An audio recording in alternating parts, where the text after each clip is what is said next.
Welcome back to the Blerd Wire. Today, I'm going to break down a movie that I didn't realize I was going to end up seeing in theaters, but my friend and I ended up going together, and whew, very glad I saw it. Very glad I saw it in theaters too. And that is Ballerina from the world of John Wick. Now, of course, John Wick is a franchise that was only intended to be one movie and somehow spun into four very successful movies and a series, not so successful series on Peacock, but now they're doing spin-off movies. I think this is, and they're going to do a John Wick Chapter 5, I'm pretty sure. In 2014, it was meant to be just like a self-contained one-story John Wick. But then people loved it so much they did a second one, and they did a third one, and they did a fourth one. And I remember throughout the entire John Wick movies, I was always like, this is uh, a bunch of punching and shooting and killing and death. And basically just watching John Wick kill all these people over and over again. And I didn't like, I couldn't tell you the story of each one. I've seen all four, but I could not tell you the story. I could tell you I remember the hotel. And I remember it all started because they killed his dog.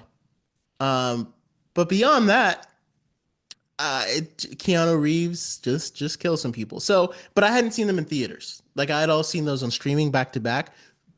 So I'm glad I took the chance to see this one in theaters where there was nothing else but me and the big screen. And man, Ballerina was fantastic. I'm sorry, like it took everything that you wanted in a John Wick movie and just did it with Ana de Armas at the center.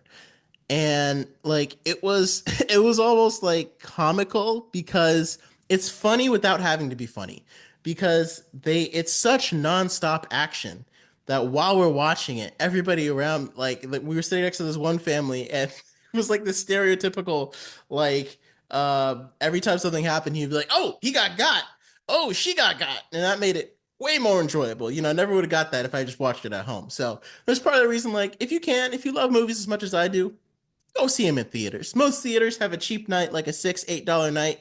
Keep supporting movies in theaters because I know it's ridiculous. These corporations want us to pay for streaming and pay for to watch the movie in the theaters and all that stuff. But it is super worth the experience in a theater, especially if you can go on a cheaper night. And like I said, I personally loved it. I thought it was fantastic. And every time I thought the movie was going to take a breath and breathe and like not give us any action, it was like, no, you're gonna get action. Like, I literally don't think 5 minutes in the movie passed without there being some kind of action. Like, obviously, it starts off with a lot of high octane action. It slows a bit as we kind of go through Ana de Armas's training, but once the movie starts, it never stops. Once she starts on her, quest, it doesn't end. And I felt like I followed the plot. I understood the plot. I liked the plot. I was with it the whole time. And just all of the creative weapons they came up with. I don't know if there's a weapon she didn't use in this movie. She went from a gun to a sword to a knife to a flamethrower. Like it was like and when she pulled it out, my friend was sitting next to me. He's like, "Oh, you're gonna like this part." She just ripped out a flamethrower. So obviously, spoiler warning, heavy spoiler warning. But yeah, I mean, like I said, even if this isn't your kind of movie, just seeing a movie in a theater sometimes can be different. And there's lots of experiences like No Way Home isn't the same if you don't see it in a theater. Avengers Endgame isn't the same. Even Avengers Infinity War isn't the same.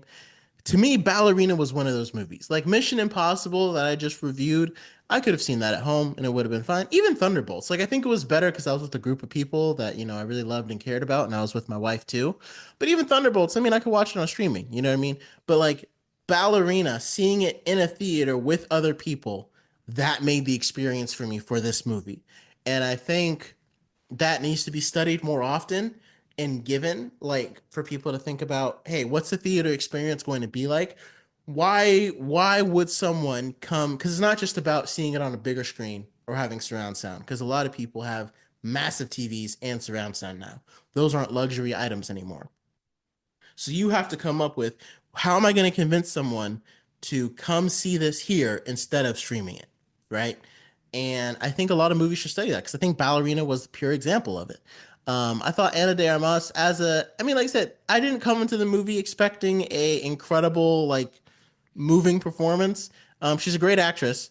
But I didn't come in, expecting like, this killer performance. I came in expecting a lot of action, and she delivered. Like all those stunts, I don't know how many she did on her own or however that works, but she crushed it. She crushed it. And it's kind of hard for some people like to take John Wick out and put someone else in. But if you can get past the fact that this movie is not about John Wick, it's a John Wick movie. Everything you like about John Wick is in this movie. The only difference is Ana de Armas is playing the protagonist in this one. Literally the only difference. So if you can get past that, go see it. If you liked I don't see how anyone who liked all the other John Wick movies wouldn't enjoy this one. Especially because I'm not going to tell you why, because that would be a spoiler, even though I already gave the spoiler warning. But just to say, it's not doing that well in theaters. So if you want to know why, go see it. Because even if you like John Wick, you will thoroughly enjoy this movie. Um, and it made me, and I'm wondering if we're gonna do an episode. I haven't had Ty on in a little bit, my co-host. I'll try to have him back, and maybe we'll talk about why some of the best movies this year seems like they're struggling at the box office. Because Minecraft ended up being a $1 billion hit. Lilo and Stitch is absolutely tearing up the box office, but there's a lot of criticism around Lilo and Stitch. And Minecraft got positive reviews, but everybody's like, it's another video game movie. But meanwhile, we have Thunderbolts, which actually ended up being a fantastic movie, well reviewed by audience and critics, barely making back its budget, probably going to end up costing Disney money. Ballerina hasn't really got there. Mission Impossible is doing pretty well, so that's nice to see. And then July is coming up, and maybe it's because we are getting so many movies. Like it's been a slow summer for music, I feel like, but movies wise, we are eating. We are eating. Like I know Jurassic World is like how many more can you do? I'm gonna go see Jurassic World. Fantastic Four, Superman. Obviously, July is stacked, and we already got some pretty great ones just now. Like I said, I really enjoyed Mission Impossible. Really enjoyed Ballerina. Really enjoyed Thunderbolts.